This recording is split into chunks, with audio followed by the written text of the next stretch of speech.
ยามมื้อเช้าเนาะเอ้าเอ้าเป็นยังไงน่ะ Ai thật là มันได้รุดบ่เจริญมันพี่เลยนะโอ้โตบันไดให้โทษอันนี้แหละปึ๊บปอโตสิขึ้นจังได้บัดนี้ขึ้นได้บ่ล่ะ Đấy ป้าโตบรรยากาศผู้ท่าทางนอกกับเจ้าอาบน้ำเพิ่นก็เมื่อกี้ชูเหมือนเห็นอยู่บ่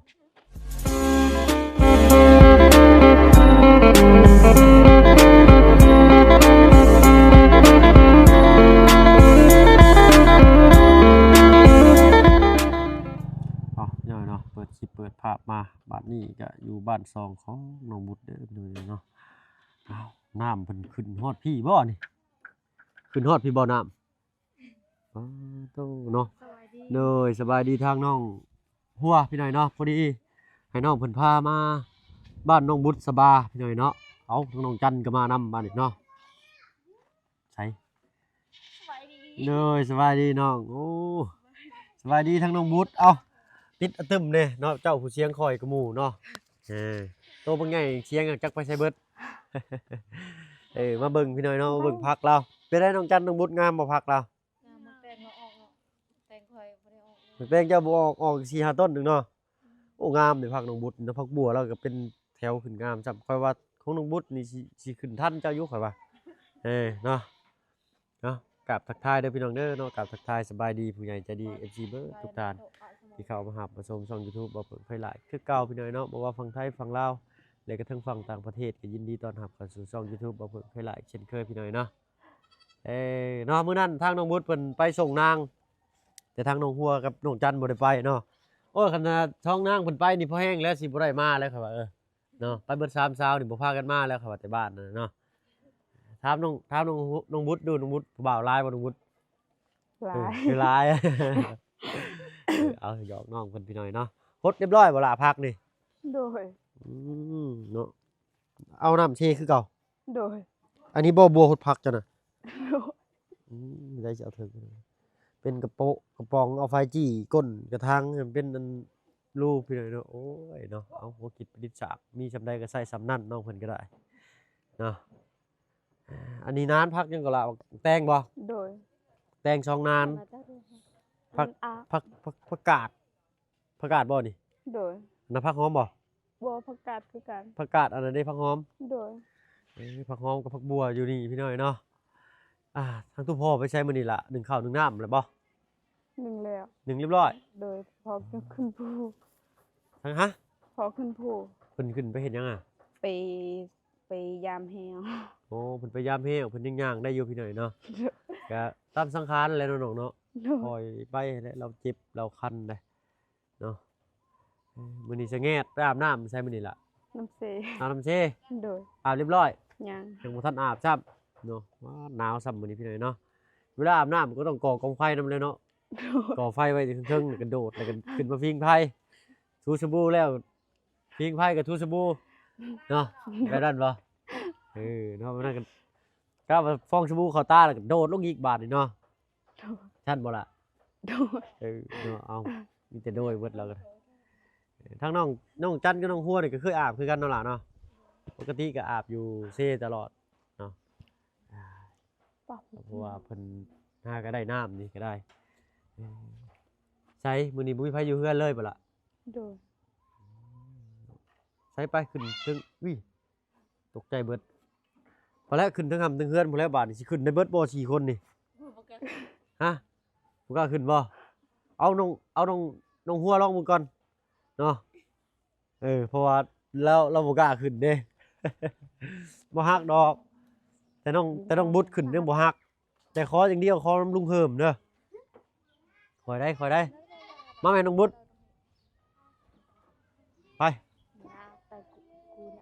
ฮึบคอยได้ฮึบตัวไปให้น้องขึ้นเทอละคนเด้อขึ้นเทอละคนเด้อบัดนี้เด้อเอาน้องจันก่อนบาดนี่บ่ฮักดอกโอ้ยเนาะน้องบุตรแล้วก็แฮงอันตัวน้อยกว่าหมู่แหละยังบ่เป็นหยังนี่ห่านเห็นแล้วบ่ฮักไปน้องบุตรเจ้าบาดนี่คอยได้ห่างๆกันได้โอ้โดนจนเทือนโยบเลย ปึ๊บโตพี่น้อยเนาะเอาเบิ่งค่อยขึ้นก่อนบัดนี้ đạt ngà như chả bồn chả đau vậy này nát ยินฝนผ้าแล้วได้นี่เนาะทำยังไงอยู่นี่ยินเอาตามธรรมชาติยินนี่โดยเนาะเต็มอาญะบาทนี่โดยเนาะเพื่อเราก็อุ่นดีอยู่เนาะลมบุพัดผ่านเลยเนาะช่วงนี้ก็คนพักคนหยาไปแล้วน้องๆเนาะเพราะว่าทางทีมงานยังบ่ได้ขึ้นมาเห็นบ่ rồi มีแต่ทางลุงเฮิมเพิ่น2 ล้านทางบ่วุ้นสารวัตรเพิ่น10 ล้านเป็น12 ล้านเนาะโอ้ยยังมีข่าวดีอยู่เด้เนาะมีข่าวดีก็ดีใจนำเนาะให้น้องเพิ่นได้มีบอลส้นบอลเช้าบอลบังหลอกบังลมกว่านี้แน่พี่น้อยเนาะเพราะว่าประตูทางนี้ก็ใช้อัตโนมืออีกเนาะผ้าบัดรูดจ้าโลดทางนี้ก็เปิดประทุนอีกทางนี้ก็ได้เนาะทะลุกันเลยลมเย็นโว้ยเข้ามาพี่น้อยเนาะวันนี้สมมุติว่าได้แล้วก็สิได้อยู่เฮือนแล้วเนาะจ้ะเนาะคือสิบ่ได้ไปนอนเฮือนผู้อื่นนั่นล่ะ rồi ตอนนี้ก็ไปอาศัยไฟเพิ่งน้ำหมู่คู่ก่อนพี่น้อยเนาะเอาน้ำในได้ยังกินอยู่ใช่ซะล่ะ tặng năm xe ตักน้ำเชขึ้นมาก็ต้ม rồi ต้มใส่กระติกเนาะพี่น้อยเนาะเอาชุดแต่ว่าบุญวาสนาของน้องเพิ่นแหละเนาะเอารุ่นเบิ่งอีกเนาะทางทีมงานเนาะขึ้นมานี่จะว่ามีข่าวดีมาแจ้งเกี่บ่จักเนาะขอให้น้องเพิ่นมีข่าวดีนำหมู่แน่พี่น้อยเนาะป้าลุง FC ก็ให้ความสนใจในเคสนี้หลายเด้อเนาะว่าอยากให้สดสวยทั้งน้องบุตรเพิ่นแน่เอาก็สุดแล้วแต่บุญวาสนาของน้องเพิ่นพี่น้อยเนาะเอากำลังมาแล้วนี่ก็ได้เนาะเพราะว่าเริ่มมีข่าวดีเข้ามาแจ้งทั้งน้องเพิ่นในทีมงานเนาะก็ได้เปิดประเดิมมากอะลุงเฮิมเนาะ2 ล้านต่อมาก็ทางบ่บุญสารวัตรเพิ่น10 ล้านกีบเนาะแต่ทางบ่เพิ่นยังบ่มีแต่ข่าวของเครื่องใช้ครัวเรือนมาให้น้องเพิ่นเนาะใช้แล้วบ่ล่ะถ้วยบวงสรวงชาม nhang ยังบ่ได้ใช้ครับ rồi เอาไปไว้ใช้ซั่น chụp vậy mà ตัวคือบ่ออกมาใช้อันนี้เนาะเพิ่นซื้อมาให้ใช้หั่นเนาะทิปข้าวทิปน้ำใช้รถเนาะเพราะว่ามันมีแต่ถ้วยแบบถ้วยย่างพลาสติกข้าวตะกี้นะรุ่นนี้ไปหาซื้อบ่มีเลยได้รุ่นแบบของเฮือนเรานี่ตะกี้เป็นลายดอกไม้เป็นพลาสติกใสพี่หน่อยเนาะเมื่อก่อนอยู่บ้านละพันก็มีแบบนี้ใช้แบบนี้เด้อพี่น้องตะกี้คล้ายๆคือกันแหละทำบ่เพิ่งไปอยู่ตะกี้ก็ได้แบบเดียวกันเลยเนาะกับหมู่บ้านสุเจ้าแบบนี้แหละบ่น้อยบ่ใหญ่ซ้ำๆนี่แต่ก็ไปอาบน้ำยามมื้อแลงก็ไปอาบน้ำเชคือกันเนาะอยู่บ้านลำพันธ์อยู่ทางผู้ทางซุยอยู่ทางบ้านนายผู้แบบเดียวกันเลยอันบรรยากาศแบบเดียวกันเลยแต่ว่าต่างแต่บ่มีภูบ่มีเขาเนาะมีแต่ทงเป็นไงฮ้อนยามน้ำก็น้ำท่วมพายเรือตะกี้ตั้งแต่อายุ3 ปีผู้3 ปีอยู่นำแม่ใหญ่อยู่บ้านละพันธ์น่ะ2 ปีอยู่กับน้องกับน้าสาวแต่ยังดีทางอ้ายก็ยังมีน้าสาวเพิ่นเนาะเพิ่นเบิ่งแย่งฮักแพงนี่แหละอยู่นำเพิ่นบัดนี้เพิ่นก็ไปกรุงเทพอ้ายก็ย้ายมาอยู่บ้านลำเฒ่าเลยบัดโตพี่น้อยเนาะเมื่อกี้นี่คือเห็นย่างไปที่เฮือนหลังนั่นล่ะ กินมี กินหมี่ rồi เนาะถึงพ่อเราเผ็ดมาหีบเนาะเอาเราเป็นคนหัวง่ายอยู่น้องบุตรนี่พี่น้อยเนาะพาโทพักหญ้าขาหุ่นแล้วบ่ทดแล้วบ่เลยพี่น้อยเนาะมีแต่ไปอันทดก็ไปหาบเอาน้ำอยู่เซ่เพิ่นบ่ล่ะ rồi เปื้อนจ้ำตารางเงินเราก็ได้เนาะตกลงนี่พอแห้งอีกนี่บ่มีชิดช่วงรถเนาะเอาทางน้องเพิ่นลืมข้าวพี่น้อยเนาะสิไปตักน้ำมาไว้โพดพักยามมื้อเช้าเนาะเอาเป็นยังไงน่ะ hay thật là ทันได้รุดบ่ bò มียังสั่น โอ้ยลืมบ่ให้ย่างบัดเดียวกัน3 คนเลยนี่ฮะ ai สังหน้าแข้งทะลุบดคือว่า chép ก้อย kìa โอ้โธ่เนาะคอยได้อันนี้ก็ได้เนาะตกหัน Rùa เพลง thật อีก là มันได้แล้วหมุนหมด chết bạp chú ใช่โอ้เจริญหมดพี่เลยนะโอ้โธ่บันไดให้โทษอันนี้แหละ เอาสิไปหาบน้ำคือบ่เอาคู่เลยเอาอันนี้ก็ได้ กูก็ ไปยืมคู่เพิ่นอีกบ่น่ะว้าตัวพี่หน่อยเนาะเอาพี่หน่อยเนาะพากันลงไปตักน้ำตักในก่อนเนาะก็บ่ได้ใกล้ไปได้พี่หน่อยเนาะประมาณ chứ bạp thì nhờ kìa 4-50 เมตรได้อยู่เนาะพักเพิ่นนี่แฮงงามอันนี้นะ bầu hả gọi bầu là bầu bầu เรือเราก็ผูกไว้คักอันนี้นี่เนาะจนมันเป็นเรืออันอลูมิเนียมพี่น้องเพิ่นตีอลูมิเนียมเพิ่นตีเอาได้นี่นะโอ้ปาโถน้ำคือว่าไหลแห้งแท้นี่เนาะเป็นวัยรุ่นหลายแท้หมดนี่เด็กน้อยเพราะเดี๋ยวอยู่เทิงนี่ลายตาพี่น้องเนาะแบบน้ำมันไหลแห้งหั้นนะ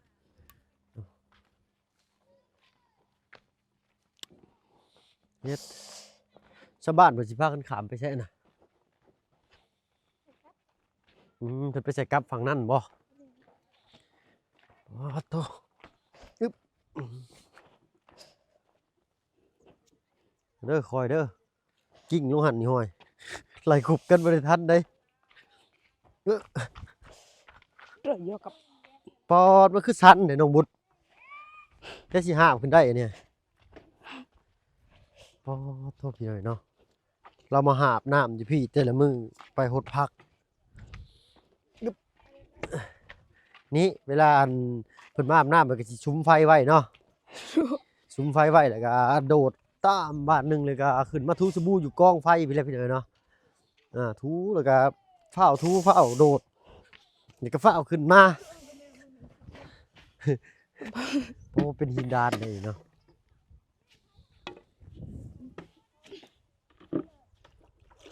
บรรยากาศพี่หน่อยเนาะยามปล่อยคำแรงลงก็ได้แสงแดดบ่มีเลยอึ๊บปูตู้ต้องจัดเห็นแล้วตัวน้อยๆแล้วก็บ่ได้ธรรมดาได้ดิเนาะแน่นแท้ได้ดิแขนตั้นอยู่ได้เฮาเฮ็ดนี่เฮ็ดนี่ทางน่ะนิดๆน้อยหาอยู่หากินไปเลยทางบ้านเพิ่นอึ๊บปอโตสิขึ้นจังได้บัดนี้ขึ้นได้บ่ล่ะ đấy เอาปลาลุงเพิ่นว่าจะได้ยินเสียงน้องบุตรเพิ่นเว้าแห้งๆเนี่ยพี่น้อยเนาะคนตัวใหญ่เพิ่นเว้าคอยพี่น้อยเนาะฮึบคอยได้ถ้าหับเอากันเด้อเป็นขัดมันได้ขึ้นอยู่เนี่ยนะบรรยากาศผู้ท่านาเนาะกับเจ้าอาบน้ำเพิ่นก็เมื่อกี้ชูนเหมือนเห็นอยู่บ่โอ้โตขมูขเมาขนุกเจ้าหนุกย่างนี่พี่น้องเอ้ยม่วนอีกแบบหนึ่งนะพี่น้องบรรยากาศแบบว่าเฮาอยู่แบบนี้นี่แบบอยู่กับธรรมชาติเลยนะอยู่ยามมื้อแรงเฮาก็สิพากันมาอาบน้ำก็อาบหลายคนบาดนี้เนาะแซวอยู่แล้วลิ้นมักไหลกันในน้ำนั่นฮอดบ่อยากขึ้นพี่น้อยเนาะฮอดบ่ฮู้จักฮอดหนาวซ้ำอยู่หุ่นให้งามบ่ล่ะเต้าเมื่อยย่อมหอบบ่เมื่อยพี่น้องนะขึ้นชั้นนี่อึ๊บอันนี้แห้งชั้นกว่าทางเขาไปเอาน้ำนะน้องหุดน้องหัวเนาะค่อยว่าค่อยเมื่อยได้นี่ลอยคาลีได้ขึ้นทางเนินพี่น้อยเนาะ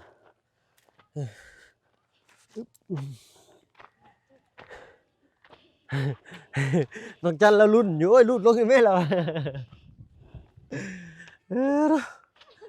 ปวดเบิดขายังล่ะ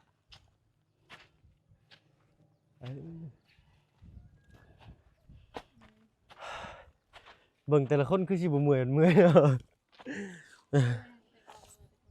มาแต่คนมันแห้งนักอันนี้เนาะโอ้ยพาเรามาลำบากอีกพี่หน่อยเนาะบ่เป็นหยังคุยเวลาน้ำขึ้นมันขึ้นเขาใส่นงหัวโอ้โตถึงว่าพี่หน่อยเรามีอันเรือแถวนี้ก็ได้อันนี้เรือนี่จนหักครึ่งแล้วđiện rồi mà điện bớt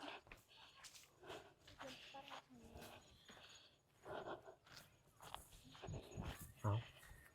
ยามมื้อเช้าเพิ่นก็ลงไปหาบมาจังซี่แหละพี่น้อยเนาะยามมื้อแลงก็ไปหาบชีมาไว้ฮดโอ้มะขามเห็ดมะขามดองคือสิคักอยู่นี่เนาะจิ้มพริกเกลือปะโตคำส้มบ่อืมโทหายใจบ่ทันแล้วบัดต้องจัดนี่คือเราบ่เมื่อยนี่เมื่อยอยู่บ่ล่ะเมื่อยอยู่เนาะเออเอาโอ้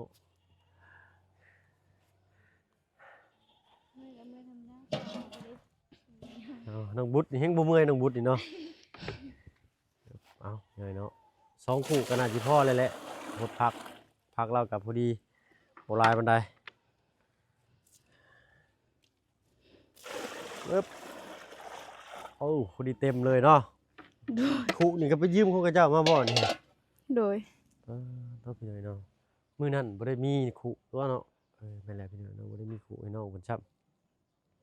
ำอ้าวอดทนสู้เอาเด้อน้องเด้อพอได้อันปลูกผักปลูกหญ้า ayo terkar dulu เออ ai lực ระว่าจังได๋บัดนี้เนาะ chip เจ็บก็ได้ใช่โอ้จนช้ำพี่น้อยเนาะ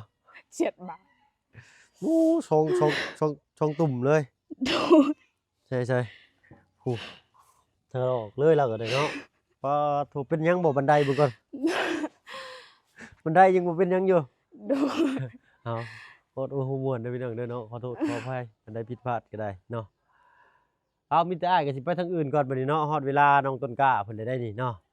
เอาพบพรคลิปหน้าขอบใจน้องๆทั้ง3คนเด้อน้องหัวน้องจันน้องบุษบาพาเพลินพี่น้องเอ้ยเนาะเอาคลิปนี้เราทั้ง4คนสิขอตัวลำลาแล้วเอาสบายดีจ้ะ vậy โดยเนาะไปเอาตึมมาละเนาะไปหาปัวเพกราคาเด้อบัน ไปเฮาก็ได้เนาะเมื่อก่อนเนาะโอ้ยพี่เลยเนาะบันไดกัดแข่งเราทีนี่เพื่อพี่นายเนาะออกเมื่อกะสิแล่นเข้าบ้านน้องต้นกล้าก่อนเนาะไปแจ้งยอดแจ้งยอดบ้านน้องต้นกล้าอีกพี่น้อยเนาะเพราะว่ามื้อนี้ทางพี่เพิ่นเนาะได้ยอดสร้างบ้านน้องต้นกล้ามาเพิ่มอีกพี่น้อยโอ้ดีอกดีใจหลายเนาะไปพบพรคลิปหน้าพี่น้อยเนาะสำหรับคลิปนี้ทางบ่เพิ่งน้องหัวน้องบุตรน้องจันขอตัวลำลาแล้วพี่น้อยเนาะอยู่ดีมีแฮงเบิดสุขสุขคนที่เข้ามาหาผู้ชมช่อง YouTube บ่เพิ่งเคยหลายคือเก่าเนาะไปพี่น้อยเนาะสบายดีจ้ะ